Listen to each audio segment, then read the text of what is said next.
Hello दोस्तों, हमारे इस वीडियो में आप लोगों का स्वागत है। आज हम लोग क्लास 10th का मोस्ट वीवीआई क्वेश्चन का कुछ मॉडल पेपर जो 1 से 50 तक ऑब्जेक्टिव क्वेश्चन करने जा रहे हैं, 1 बाय 1 करके देखेंगे हम लोग इस वीडियो में। और हम ये कहना चाहेंगे, ये जो सेकेंडरी स्कूल एग्जामिनेशन 2025 का मैथ का क्वेश्चन है, इसको हम लोग 1 से लेके 50 तक क्वेश्चन करेंगे, ऑब्जेक्टिव क्वेश्चन करेंगे। ठीक है, 1 बाय 1 करके हम लोग देखते हैं इस वीडियो में। और आप लोग भी इस मेरे वीडियो को अंत तक देखें, और जब मेरे वीडियो को अच्छा लगा तो जरूर लाइक करें, शेयर करें। ठीक है, कमेंट में जरूर लिख के बताएं मेरा वीडियो कैसा लगा। तो चलिए स्टार्ट करते हैं, 1 बाय 1 करके हम इस वीडियो में देखते हैं। सबसे पहला क्वेश्चन जो कह रहा है वो देखते हैं, ऑब्जेक्टिव क्वेश्चन का सबसे फर्स्ट क्वेश्चन जो आ रहा है आपके सामने है। चलिए देखते हैं हम लोग। कह रहा है इसमें कह रहा है निम्नलिखित में कौन परिमेय संख्या है। तो परिमेय संख्या किसे कहते हैं आपको पता होना चाहिए कि पी बाई क्यू का रूप होना चाहिए, पी बाई क्यू जहाँ क्यू नॉट इक्वल टू 0। ठीक है, ये चीज होता है, इसका डिफिनेशन होता है। जिसे हम पी बाई क्यू के रूप में व्यक्त करते हैं उसे हम लोग परिमेय संख्या कहते हैं। तो अब सवाल उठता है कि रूट 7 और रूट 7 ये होता है 2√7, ये तो अपरिमेय संख्या हो गया। बी जो ऑप्शन दे रहा है ये root under 25 plus root under 23, ये रूट 25 का तो 5 होता है, रूट 3 तो बाहर निकलेगा नहीं, ये भी अपरिमेय संख्या है। उसके बाद कह रहा है 1 बट्टा रूट 4 का वर्गमूल होता है 2, तो 1 बटा 2 हो गया। ठीक है, यही इसका होगा परिमेय संख्या, क्योंकि 1/2 का रूप हो गया। और ये जो है ये डी जो ऑप्शन इज, ये भी अपरिमेय संख्या, क्योंकि रूट 9 का 3 होता है, 3 रूट 3 होता है, ये भी अपरिमेय संख्या है। इसका जो सही आंसर होगा वो 1 का क्या हो जाएगा, इसका जो सही आंसर होगा 1 का सी इज द राइट आंसर। ठीक है, तो चलिए नेक्स्ट क्वेश्चन की तरफ हम लोग बढ़ते हैं। क्वेश्चन नंबर 2 को देखते हैं। ठीक है, क्वेश्चन नंबर 2 क्या कह रहा है, तो चलिए क्वेश्चन नंबर 2 को हम लोग देखते हैं।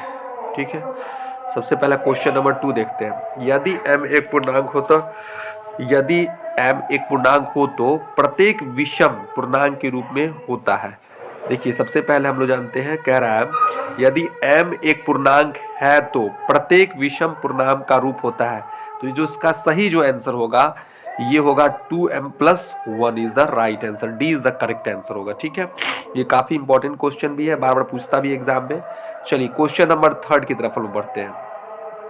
क्वेश्चन नंबर 3 कह रहा है कि निम्नलिखित में किसका दशमलव प्रसार शांत है। तो प्रसार शांत क्या होता है, तो शांत हम लोग जब भी होता है हर में देखते हैं, हर का जो फॉर्म होता है, वो जो रूप होता है हर का, वो 2 के पावर में m गुना 5 के पावर में n, या 2 के पावर में m हो, या क्या हो गया 5 के पावर में n हो। तो देखते हैं हम लोग इसमें कौन सा ऑप्शन सही होगा। ठीक है, तो चलिए इस ऑप्शन को सही देखते हैं, इसमें ऑप्शन क्या हो सकता है। देखिए इसमें क्या कर रहा है, हर वाला देखिए, सबसे पहले 91 है, तो ये तो बिल्कुल नहीं होगा। फिर ये 23, ये भी बिल्कुल नहीं होगा, जो 0 होगा वही आंसर होता है, ये भी नहीं होगा। इसका सही आंसर होगा सी इज द राइट आंसर हो जाएगा। चलिए क्वेश्चन नंबर हम लोग 4 की तरफ बढ़ते हैं। क्वेश्चन नंबर 4 देखते हैं। 0.8 और 7 पे रेकरिंग है, तो इसको हम लोग कैसे सॉल्व करेंगे। बहुत ही अच्छा क्वेश्चन है।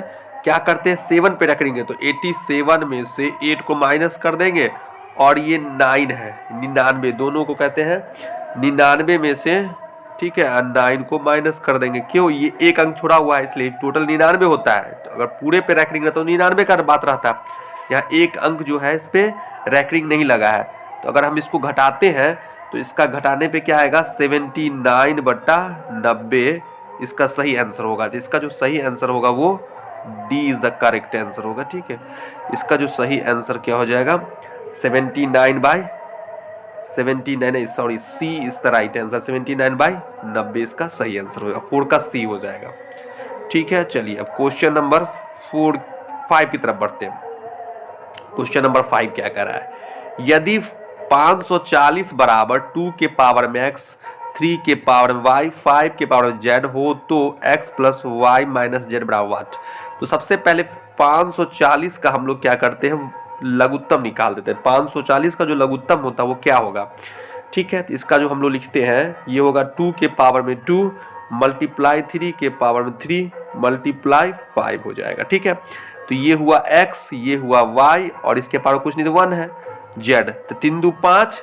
ठीक है, 2 + 3 -1, क्योंकि x plus y plus z है, तो 5 में से एक चला गया तो कितना हो गया 4। तो इसका जो सही आंसर होगा वो क्या हो जाएगा, इसका सही आंसर हो जाएगा वो आपको ए हो जाएगा, 4 इज द राइट आंसर। ठीक है, चलिए आगे बढ़ते हैं हम लोग, क्वेश्चन नंबर हम लोग 6 की तरफ बढ़ते हैं। क्वेश्चन नंबर 6 है, ठीक है, इसको देखते हैं हम लोग। कह रहा है निम्नलिखित में कौन अपरिमेय संख्या है, इसमें कह रहा है इसमें से कौन अपरिमेय संख्या है। चलिए ये तो अपरिमेय संख्या नहीं, परिमेय संख्या होगा, यही ये भी परिमेय संख्या होगा, ये जो होगा ये भी परिमेय संख्या, रूट 13 गुना रूट 13 तो ये 13 रिटर्न निकलता है। ठीक है, ये जो होगा अपरिमेय संख्या, क्योंकि 0 से 0 कैंसिल हो जाएगा, रूट अंडर है 10/100 है, तो एक 0 से 1 0 कट गया, ये रूट से बाहर तो निकलेगा नहीं, और जो रूट से बाहर नहीं वही उसका अपरिमेय संख्या होता है। तो इसका सही जो आंसर होगा वो D is the right answer. ठीक है, चलिए अगला क्वेश्चन की तरफ बढ़ते हैं, क्वेश्चन नंबर 7 देखते हैं। ठीक है, क्वेश्चन नंबर 7 देखते हैं। ठीक है, क्वेश्चन नंबर 7 क्या कह रहा है, तो यदि m और n दो अभाज्य संख्याएं हैं तो उनका महत्तम समावर्तक क्या होता है। इसका जो सही आंसर होगा हमेशा भी याद कर लीजिए, अगर यदि m और n दो अभाज्य संख्या हो तो उसका महत्तम हमेशा 1 होता है। ये आपको हमेशा याद रखना है, इस क्वेश्चन बार बार रिपीट होता है एग्जाम में, तो इसको आप बिल्कुल अच्छे से देख लीजिए। चलिए क्वेश्चन नंबर हम लोग 8 की तरफ बढ़ते हैं। ठीक है, ये भी अच्छा क्वेश्चन है, इसको भी हम लोग देखते हैं। ठीक है, क्वेश्चन नंबर 8 की तरफ बढ़ते हैं। कह रहा है दो संख्या का गुणनफल 2366 है और उनका लघुत्तम 182 है तो महत्तम समावर्त। इसका फॉर्मूला क्या होता है, a गुना b बराबर लॉसौ गुने क्या होता है मौसौ होता है, ये फॉर्मूला होता है। तो हमको गुणनफल दे दिया है, गुणनफल कितना है 2366 बराबर लॉसौ 182 गुने मौसौ। तो हमको मौसौ निकालना है, मौसौ मतलब इसको कितना से काट देंगे, ये कट जाएगा आपका, इसको काटेंगे तो कितना से कटेगा, ये आपको ये जो है आपको ये आपको कितना से कटे, इसको काट के भाग दे के आप देख सकते हैं इसका कितना होगा। तो इसका जो होगा वो 13 होगा, 13 से ये कैंसिल हो जाएगा, इसका सही आंसर ए हो जाएगा। ठीक है, चलिए अगला क्वेश्चन की तरफ बढ़ते हैं, क्वेश्चन नंबर 9 देखते हैं।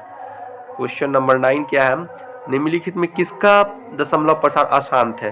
तो देखिए जितना भी जीरो वाला वो सब क्या होता है शांत, जैसे 40 हो गया, जीरो में फॉर्मा 5 आएगा, इसमें भी 5 आएगा, इसमें भी 5 आएगा। ये देखिए ये जो है 441, 21 गुने 21 होता है 441, 7 × 21, ये भी हो गया 7 × 23, यही इसका सही अशांत होगा, यही इसका आंसर सही होगा, D is the right answer.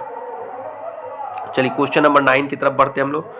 Question number 9 क्या कह रहा है देख लेते हैं। ठीक है, क्वेश्चन नंबर 9 की जो हो रहा है, क्वेश्चन नंबर 9 में क्या रहा है, यदि p बराबर a b q, q बराबर a पे 4 b, जहां p और q धनात्मक पूर्णांक था a, b अभाज्य संख्या है तो p और q का लॉसो बताना है। तो इसका लॉसो क्या, p और q का लॉसो क्या होगा, देखिए सबसे पहले a है, ठीक है, a b q हुआ, ठीक है, तो मतलब इसको क्या लिखे a गुना b p, ठीक है, ये समझ रहे हैं।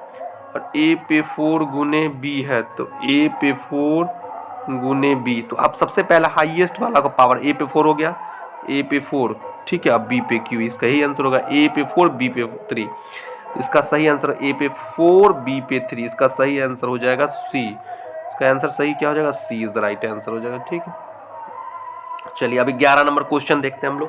क्वेश्चन नंबर 11 क्या कह रहा है, कह रहा है निम्नलिखित में कौन सा युग्म सअभाज्य है।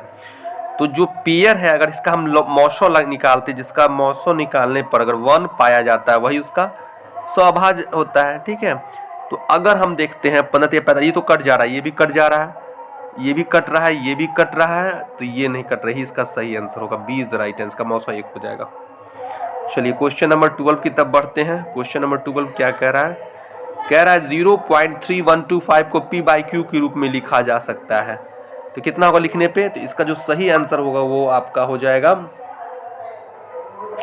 इसका जो सही आंसर वो क्या हो जाएगा 5 हो जाएगा, 5/16 इस सही, इसका सही आंसर बी इज होगा। कैसे करेंगे, 31 25 बट्टा में क्या को जीरो होगा, 1 पे 4 को जीरो, आप काट के देख लो, 5/16 इज द राइट आंसर हो जाएगा, 5/16 ही इसका सही आंसर हो जाएगा। ठीक है, चलिए क्वेश्चन नंबर हम लोग 13 की तरफ बढ़ते हैं। क्वेश्चन नंबर 13 क्या कह रहा है, निम्नलिखित में से कौन सा बहुपद है, बहुपद कौन सा होता है जिस, देखिए सबसे पहले हम ये बताना चाहेंगे जैसे एक्स स्क्वायर, ये रूट के अंदर में ये तो कभी बहुपद नहीं होगा, ये भी बहुपद नहीं होगा, ये भी बहुपद नहीं, ये होगा, ये बहुपद होगा। कौन सा बहुपद है, त्रिघात बहुपद कहलाएगा।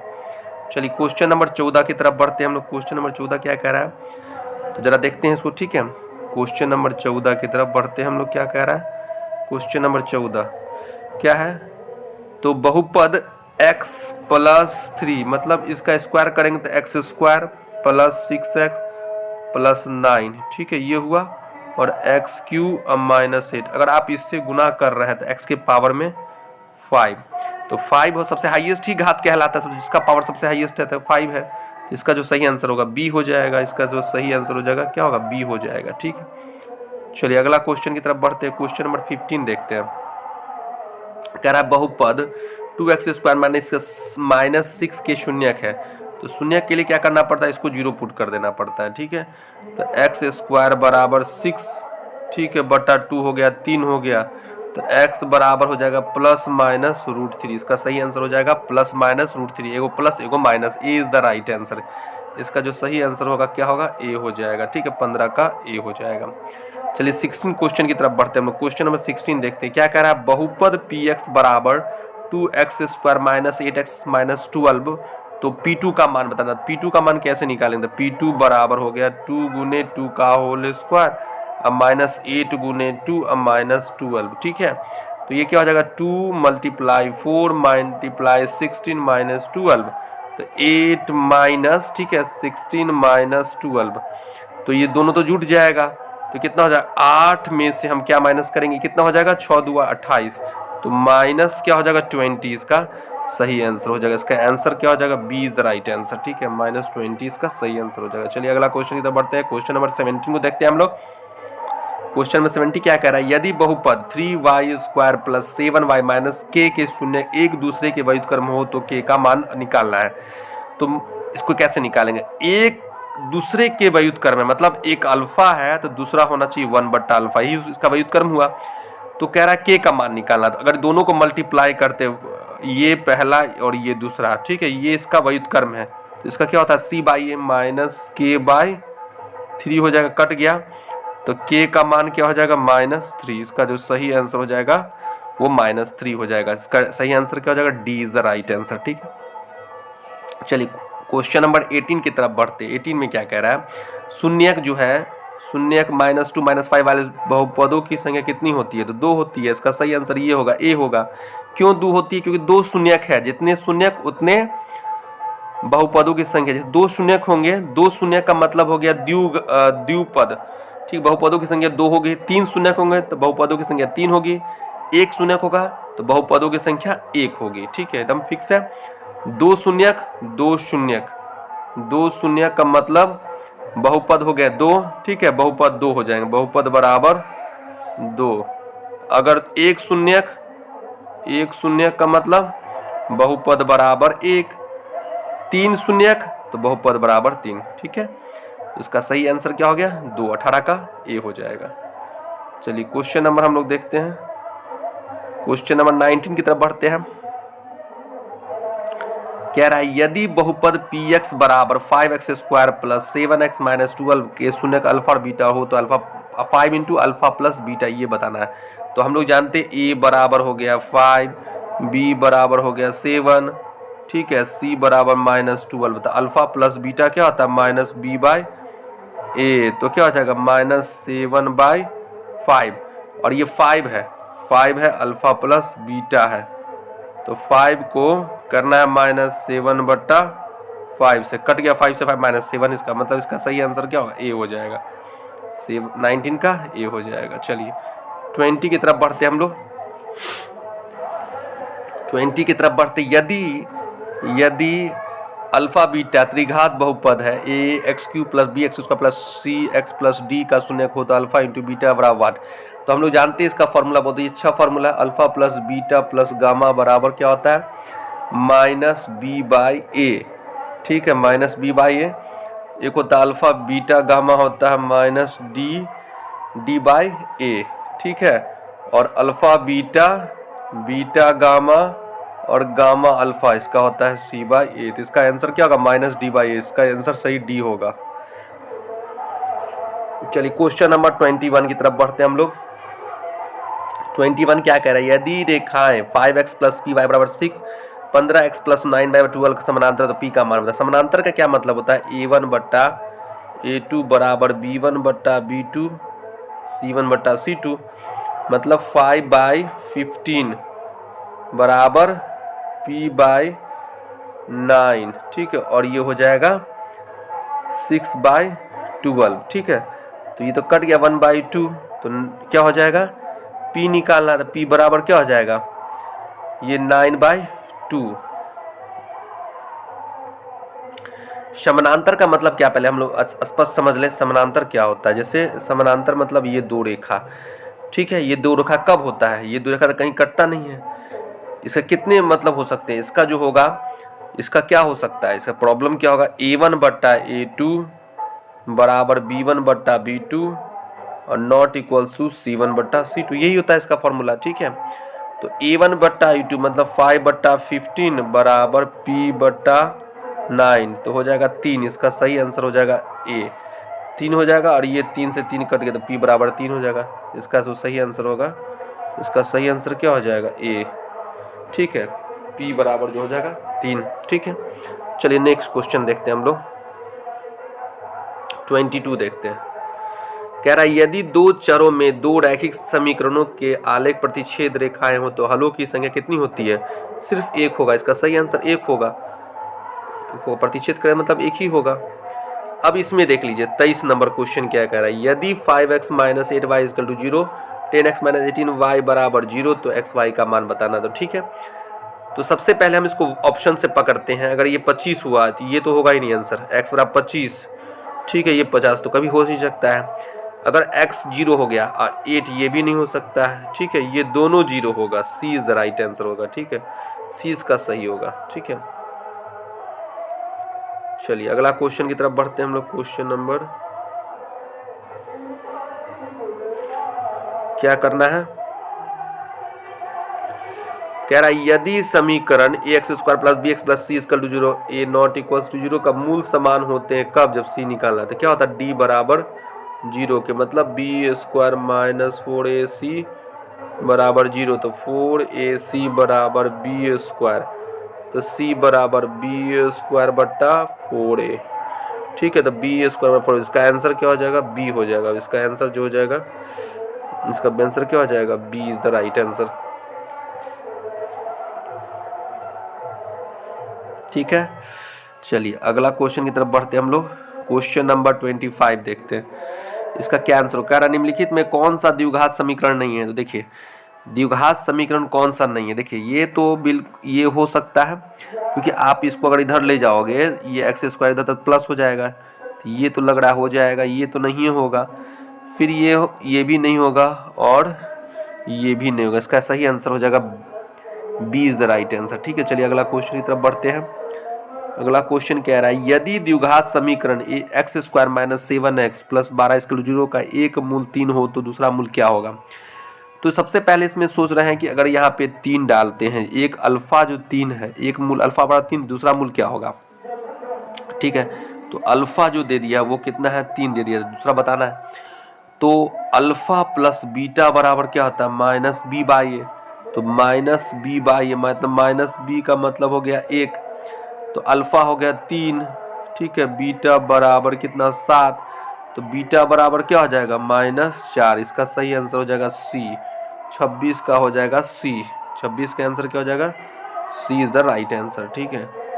चलिए अब 27 नंबर में बढ़ते हैं हम लोग।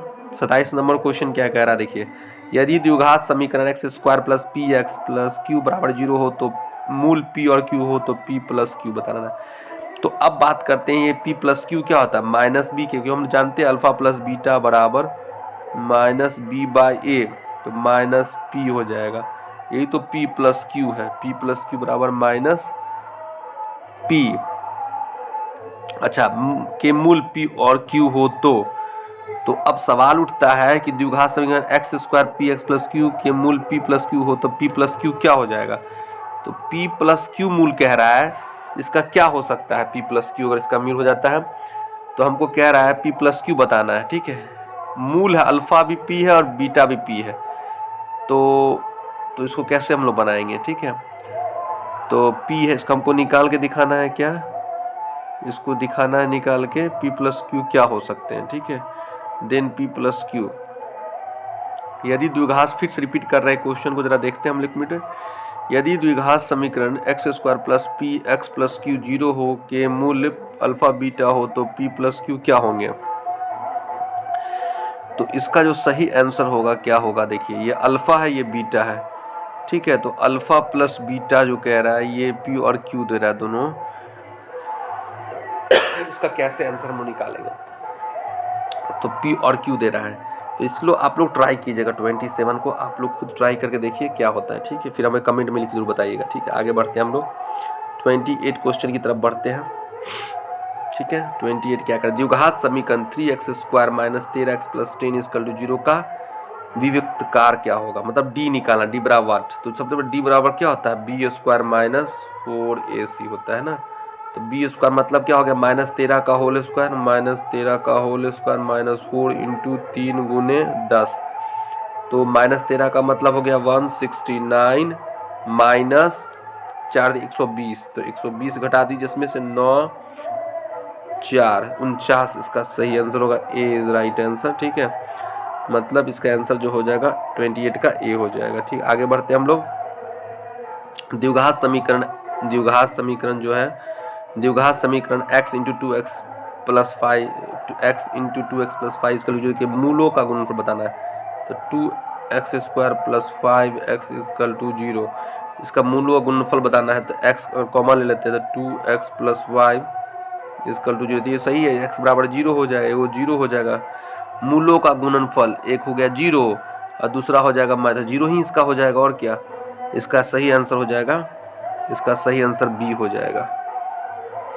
चलिए अगला एपी से क्वेश्चन है, 30 नंबर क्वेश्चन देखते हैं। निम्नलिखित कौन सा समानांतर श्रेणी में है जिसका कॉमन डिफरेंशियम वही होगा। अगर हम लोग 4 में से 2 हटा दें, 2 8 में से, ये तो नहीं होगा। फिर इसमें से क्या करते हैं, 1 में से 1/2 तो हो जाएगा 1/2, और ये भी नहीं होगा।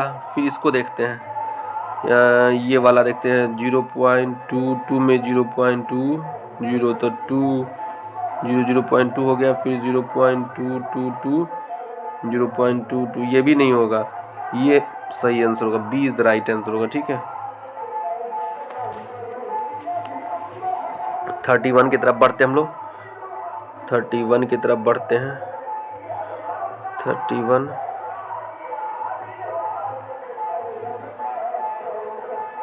31 कह रहा है 31 में 31 समानांतर श्रेणी 2 12 10 8 का कौन सा पद 0 है। तो इस क्वेश्चन, अच्छे क्वेश्चन है, इसको भी देखते हैं हम लोग, बहुत बढ़िया क्वेश्चन है। तो इसमें हम लोग क्या करते हैं, ए एन बराबर 0, जब इस तरह का क्वेश्चन हो तो ए एन को 0 पुट कर देना पड़ता है, कौन सा पद 0 है। तो अब यहाँ ए है कितना, ए है 12 प्लस n माइनस 1, और डी कितना हो जाएगा, डी जो होगा -2 हो जाएगा। ठीक है, तो इसको इधर कर देते हैं, 12 बराबर कितना हो जाएगा, 2n माइनस 1 हो गया, कट गया 6 हो गया, तो 6 में 1 जोड़ देंगे तो n निकल जाएगा, 7वां पद हो जाएगा। इसका जो सही आंसर होगा वो 7वां पद होगा, 7वां पद इसका राइट आंसर हो जाएगा। चलिए 32 की तरफ बढ़ते हैं हम लोग। 32 में कह रहा है समानांतर श्रेणी -5 -1 3 7, तो डी समानांतर श्रेणी, डी मतलब सेकेंड में से फर्स्ट होगा टाइम, -1 प्लस 5 हो जाएगा, तो इसका आंसर जो 4, ए इज द राइट आंसर हो जाएगा। ठीक है, चलिए अगला क्वेश्चन की तरफ बढ़ते हैं। क्वेश्चन में 33 देखते हैं। ठीक है, 33 क्या कर रहा है, यदि समानांतर श्रेणी का पहला पद ए, समानांतर डी और nवां पदों का योग क्या होता है, n/n, ये तो होगा ही नहीं, ये भी नहीं होगा, n/2 2a plus n minus 1 जो डी होता है, यही is the right answer, C is the right answer. चलिए क्वेश्चन नंबर 34 की तरफ बढ़ते हैं। 34 क्या कह रहा है, यदि समानांतर श्रेणी का nवां पद 3 - 4 मतलब t5 कह रहा है, तो t5 का मतलब हो गया 3 - 4 गुने 5, तो हो गया 3 - 5 का 20, तो -70, इसका सही आंसर हो जाएगा ए। 34 का ए हो जाएगा। 35 को देखते हैं हम लोग। 35 में कह रहा है यदि समानांतर श्रेणी का सामान्य पद 17 - 5 तो उसका सर्वांतर क्या हो जाएगा। मतलब समान मतलब एनवा पद बता रहा है 70 - 5n। तो इसका डी कैसे निकाल, डी बराबर क्या हो जाएगा। तो डी बराबर जो हो जाएगा इसका हम en-1 अगर निकाल दें तो 17 - 5n-1 हो जाएगा। 17 - 5n + 5 हो जाएगा। ठीक है, तो हमको क्या कह रहा है, डी निकालना। डी क्या होता है, डी जो होता है वो en-1 में से en को माइनस कर देंगे। इतना में से अगर इसको आप माइनस कर दोगे, ठीक है, तो निकल जाएगा। तो इतना में से माइनस हो गया प्लस, ठीक है, तो 5 इसका सही आंसर होगा। डी इज राइट, मतलब 35 का ए हो जाएगा। ये ए इज राइट आंसर, 5 हो जाएगा। ठीक है, क्योंकि ये दोनों तो कैंसिल, ये भी कैंसिल, ये भी कैंसिल, ये भी कैंसिल, तो 5 बच जाएगा। इसका सही आंसर ए हो जाएगा। ठीक है, चलिए 36 को देखते हैं हम लोग। 36 क्या कह रहा है, प्रथम n विषम प्राकृत संख्या का योगफल क्या देते हैं, n कर दे। कन्फर्म क्या बार पूछा हुआ क्वेश्चन ये। चलिए अगला क्वेश्चन 37 की तरफ बढ़ते हैं। 37 क्या कह रहा है, यदि 18, x, y, -3 समानांतर श्रेणी में है तो x + y बताना है। तो x + y का मतलब क्या हो जाएगा, x + y बराबर 18 में से 3 गया तो 15। इसका सही आंसर डी हो जाएगा। चलिए अब 38 की तरफ बढ़ते हैं हम लोग। क्वेश्चन नंबर 38 क्या कह रहा है, यदि ए बी का पूरक कोण हो, मतलब ए बराबर पूरक कोण मतलब 90 - b, तो अगर साइन ए लेते हैं, ठीक है, अगर tan a लेते हैं तो ये भी नहीं होगा, सेक a लेते हैं तो ये cos b हो जाएगा। b is the right answer. Sec a अगर लेते हैं सेक का cos होता है, यही आंसर बी आंसर होगा इसका। चलिए ठीक है, 39 देखते हैं। 39 क्या कह रहा है, 39 समझिए, cos 90° - 5, cos का sin 5 होता है, साइन का सही आंसर हो जाएगा। चलिए 40 को देखिए। 40 में इसका ट्रिक जानिए, ट्रिक जानिएगा तो कभी दिक्कत नहीं। जैसे है ना cos है, यहाँ साइन है, तो आप कंफर्म हो जाइए कि cos का 90 - थीटा होता है तो साइन होता है, तो 0 इज द राइट आंसर, एकदम कंफर्म है, कोई दिक्कत नहीं है। चलिए अब आते हैं 41 पे। साइन 2 साइन थीटा क्या होगा, एकदम कंफर्म है 0 डिग्री, दूसरा कोई हो ही नहीं सकता है। अगर यहाँ 0 डिग्री साइन 0 का मतलब साइन 0 और 2 साइन 0 का 0, तो 0 0 दोनों कॉमन हो जाएगा, दोनों बराबर हो जाएगा, इसलिए साइन 0 डिग्री लेंगे इसमें। ठीक है, चलिए नेक्स्ट 42 पे इधर बढ़ते हैं। 42 को देखते हैं क्या करा है, साइन थीटा बराबर 4/5, ये 4 है ये 5 है, तो 5 का 25, 16 9 25 मतलब 3 हो गया। ठीक है, 16 और 9 ये हो गया, 25 में 16 गया, 9 3 हो गया। tan थीटा क्या हो 4/5 है, इसका सही आंसर हो जाएगा डी। डी सही आंसर हो जाएगा इसका, D is the right answer. ठीक है, चलिए क्वेश्चन नंबर हम लोग बढ़ते हैं 43 की तरफ बढ़ते हैं। 43 के बढ़ते हैं। tan थीटा बराबर sec square theta minus tan square, इसका वैल्यू 1 होता है, बस D is the right answer, कोई मतलब नहीं है इसका वैल्यू देने से। ठीक है, चलिए क्वेश्चन नंबर हम लोग आते हैं 44 की तरफ बढ़ते हैं। इसका आंसर बिल्कुल आसान है, 1 - tan square theta. 1 - tan square तो 1 होता है, 1/1 प्लस 1 हो गया, तो 0/2 बराबर 0, इसका सही आंसर ए हो जाएगा। चलिए अब आता है 45 की तरफ। बहुत ही हल्का क्वेश्चन सब सेट किया है इस पर। 3 गुने ये क्या है, cot square 60 degree, cot square जो है 60 डिग्री, तो 1/√3 का होल स्क्वायर, तो क्या होगा 3 गुने 1/3 कट के हो गया 1, इसका सही आंसर हो जाएगा 1। ठीक है, इसका सही आंसर क्या हो जाएगा 1 हो जाएगा, क्योंकि हम लोग जानते हैं कॉट 60 का वैल्यू। देखिए सबसे पहले tan 30 का जो वैल्यू होता है वो क्या होता है, 1/cot 30 हो गया, √3 cos 60 का है, तो cot 60 tan 60 डिग्री का क्या होता है √3 का 1/√3। ठीक है, इसका सही आंसर हो जाएगा वो 1 हो जाएगा, इसका सही आंसर क्या हो जाएगा 1 हो जाएगा। ठीक है, चलिए आगे बढ़ते हैं हम लोग 46 की तरफ बढ़ते हैं। 46 क्वेश्चन कह रहा है cos 1 degree, cos 2 degree, cos 3 degree और cos 180 डिग्री, तो इसका मान बताना है। तो cos 1 है, cos 90, तो इसका मतलब 0 हो जाएगा, cos 90 डिग्री होता है, इसमें 90 आएगा, 0 डिग्री इसका सही आंसर हो जाएगा। चलिए अगला क्वेश्चन 47, 2 है, कॉमन ले लीजिए, 2 माइनस क्या हो जाएगा cosec स्क्वायर ए। ठीक है, तो cosec स्क्वायर ए कह रहा है, तो हम ऐसा करते हैं, इसको कैसे बनाएंगे इसको, तो 1 माइनस cosec, इसको 1 बड़ा लिख सकते हैं, 1 माइनस क्या हो जाएगा 1 माइनस, एक मिनट, इसको हम लोग ऐसे बनाते हैं। देखिए इस क्वेश्चन को ऐसे बनाते हैं, 2 है, 2 कॉमन लिए 1 माइनस कॉसेक स्क्वायर ए, और हम लोग क्या जानते हैं cosec square A minus cot square A बराबर 1 होता है। ठीक है, तो एक काम करते हैं, इसको हम लोग इसको इधर ले जाते हैं, इसको इधर ले जाते हैं। ठीक है, या इसको इधर ले जाते हैं उठा के। ठीक है, ये 1 है, इधर 1 है ना, तो इसको उठा के इधर लेते तक 1 क्या हो जाएगा, 2 कॉट स्क्वायर हो जाएगा। इसका सही आंसर हो जाएगा सी, क्योंकि हम क्या जानते हैं cosec square A minus cot square A बराबर क्या होता है 1 होता है। तो अब बात करते हैं हम लोग, ये इसको इधर ले आते हैं, ये जो उठ के इधर चला जाएगा 1 में से कॉसेक के साथ किसके बराबर हो जाएगा, माइनस हो जाएगा, -2 cot A, D is the right answer होगा। ठीक है, ये गलत है, D is the right answer. चलिए 48 की तरफ देखते हैं।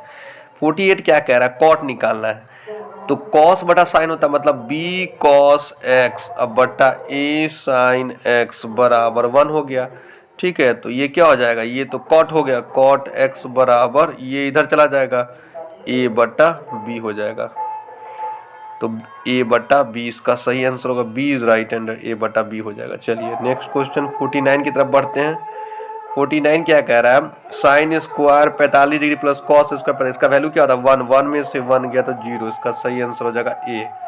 ठीक है, अब 50 क्वेश्चन देखते हैं हम लोग। 50वां क्वेश्चन क्या कह रहा है, 50वां कह रहा है 1 माइनस टेन स्क्वायर ए और प्लस 1 बटा कॉस स्क्वायर ए, तो 1 माइनस टेन स्क्वायर ए अब प्लस सेक स्क्वायर ए, इसका वैल्यू क्या होता है सेक स्क्वायर ए, इसका मतलब sec square A minus tan square A बराबर क्या होता है, इसका वैल्यू होता है 1, B is the right answer. इसका आंसर क्या हो जाएगा, बी इसका सही आंसर हो जाएगा।